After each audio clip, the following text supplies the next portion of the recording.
This is GATE 1995 ECE paper, and we are discussing about one more question related to electronics. A Zener diode works on the principle of A. Tunneling of charge carriers across the junction, B. Thermionic emission, C.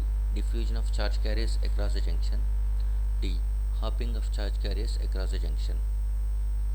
Out of these four things, option A is going to be the right answer. We know that one Zener diode. Zener diode.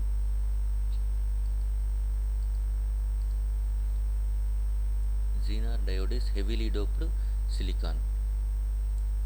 Zener diode is nothing but heavily doped silicon is nothing but it acts as Zener diode. Heavily doped implies nothing but whenever the doping is high, as doping increases, width of potential barrier gets reduces.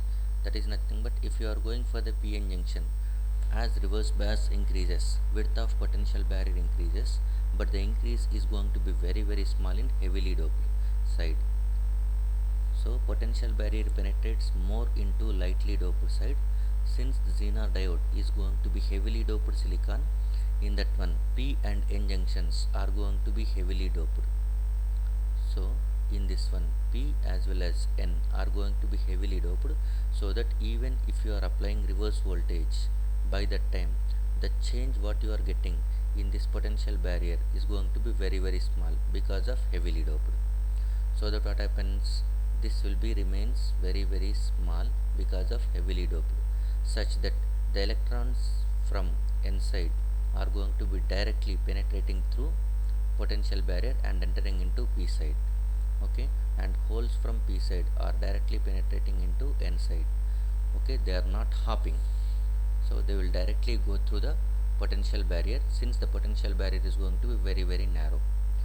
So this phenomena is called as tunneling. So this phenomena exists in two diodes, one is tunnel diode, the other is Zener diode. In Zener diode also, the working principle is based on tunneling of charge carriers only.